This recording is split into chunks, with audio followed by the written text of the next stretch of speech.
Dr. Hovind, I love your doctoral thesis. I've torn it to pieces with house and gaffle. I can't remember when I last pissed myself laughing. It's a good thing the thesis mopped the piss off the floor. Welcome to part 50 of this read-through and peer review of Kent Hovind's doctoral dissertation, which was published on wikileaks.org on December the 9th, 2009. If you have not yet seen the previous installments in this series, then I recommend that you go back and see those first, as in this episode I will start off exactly where I finished off in the last. In the last episode, Kent showed us exactly how little he knows about the scientific method, and how he knows bugger all about genetics. In this episode he continues that trend, picking on the good old-fashioned fruit fly. Take it away, Kent. We have developed, for instance through the fruit fly experiment that went on for many years, flies with no eyes, flies with red eyes, flies with rumpled wings, flies with no wings, but never anything but another fly. Well, Kent, what was it you thought they were trying to develop? Did you think they were trying to develop a new form of potato? Some kind of not a fly? No. I think they were trying to develop flies with no eyes, no wings, red eyes, or rumpled wings, and see how those genetic anomalies were passed through the various different generations within the population. But that's just me. What do I know? I spent years studying it at university. You read a high school book. Of course you know more about it than me. But anyway, it was always a fly that was less likely to survive in the wild. How well could a fly that couldn't fly survive? Well, Kent, the answer to that lies basically in the environment that the fly finds itself in. If the environment is such that the fly is far more likely to survive if it doesn't fly, then a fly that doesn't fly or can't fly is more likely to survive and therefore pass on its genes. It's pretty simple, really. But carry on.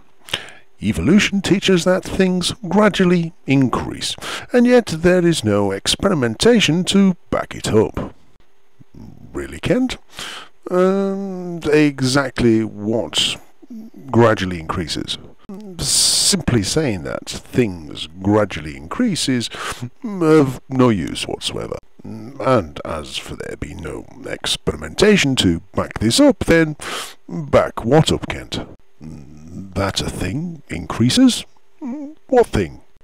And increases by how much?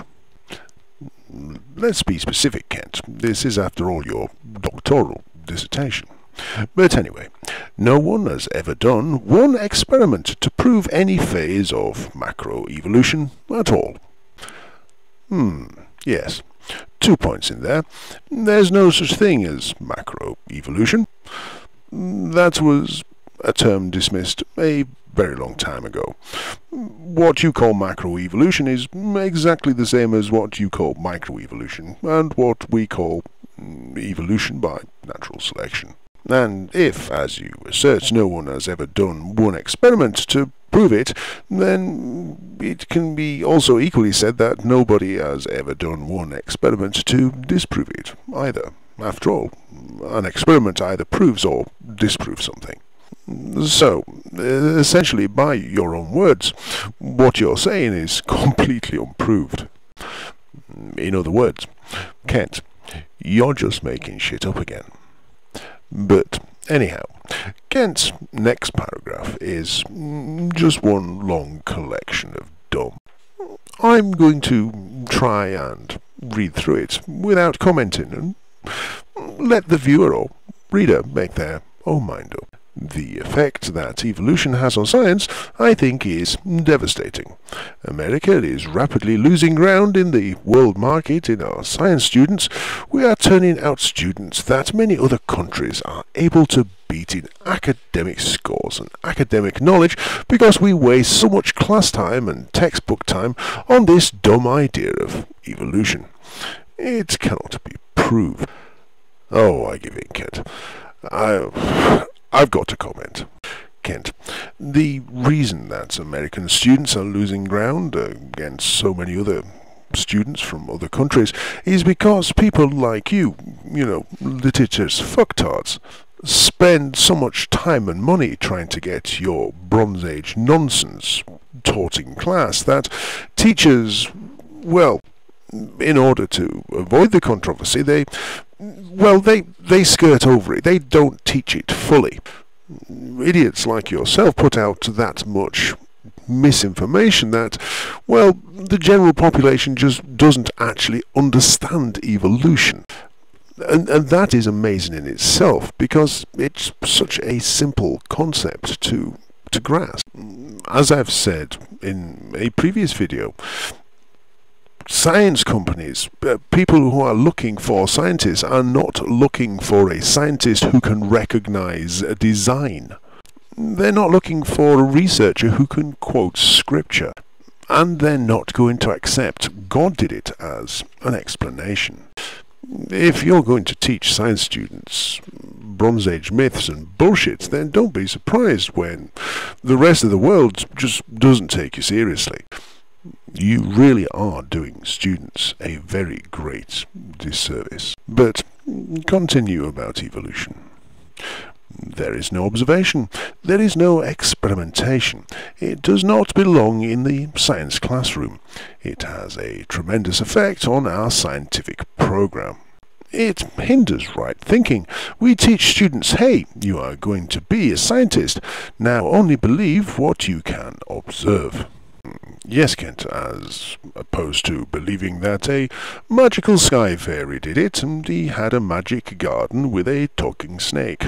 None of this is observable, provable, and there's absolutely no evidence for any of it. But you should believe it, because it is written in a very old book written by goat herders who lived in the Middle East several thousand years ago.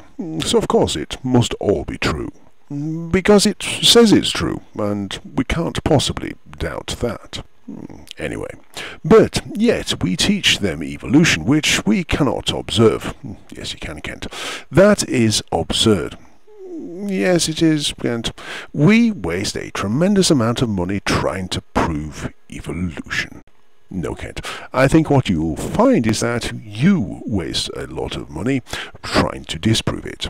You see, Kent, evolution, as in evolution by natural selection, otherwise known as Darwinian evolution, has been an integral part of science now for about 150 years. Over that 150 years, there have been scientific advances at the rate faster than there has ever been before in the history of mankind.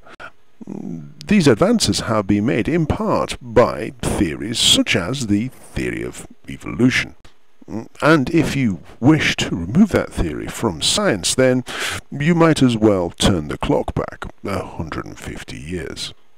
Say goodbye to effective medical treatments, for instance. And virtually every breakthrough that has been made in the field of biological sciences over that self-same period.